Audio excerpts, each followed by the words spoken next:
تكون الدولة صاحبة البطولة الأخيرة على رأس المجموعة الثانية، وهي جمهورية العراق.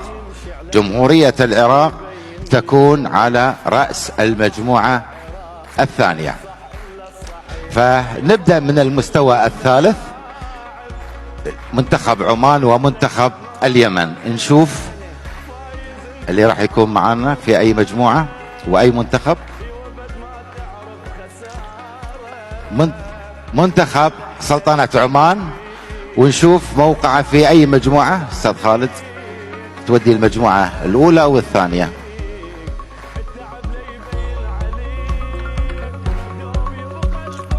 المجموعة الأولى يكون في المجموعة الأولى A4 يكون منتخب عمان.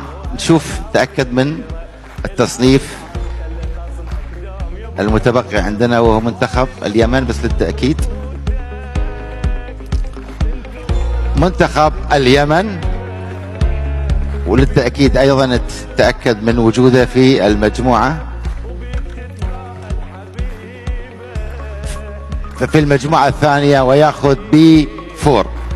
ننتقل الآن إلى المستوى الثاني، منتخب الإمارات ومنتخب البحرين، ونشوف كابتن وائل.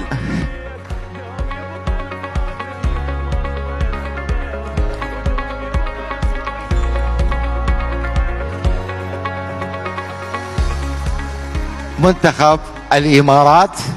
منتخب الإمارات نشوف في أي مجموعة.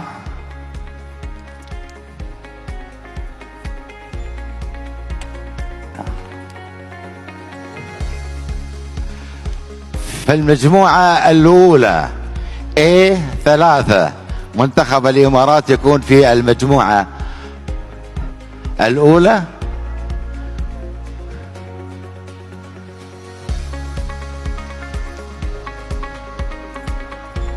منتخب البحرين، ونتأكد أنه راح يكون في المجموعة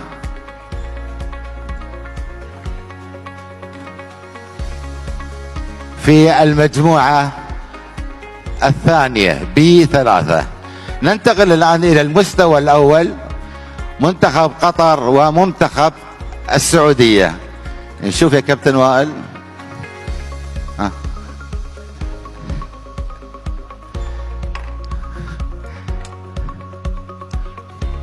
منتخب قطر.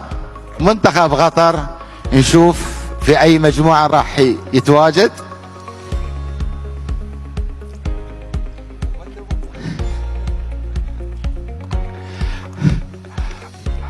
في المجموعة الأولى. في المجموعة الأولى منتخب قطر يأخذ A2 في المجموعة الأولى، ويبقى عندنا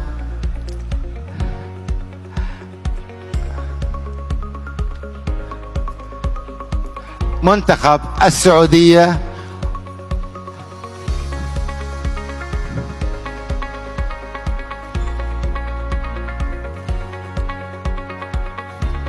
منتخب السعودية يأخذ B2 في المجموعة الثانية. إذن تم اكتمال الجدول وتم توزيع الفرق إلى الأربعة، أو تم توزيع المجموعتين بأربع فرق. شكرا يا كابتن وائل وجزاك الله الخير. شكرا، ما قصرت. شكرا يا كابتن خالد، ما قصرت.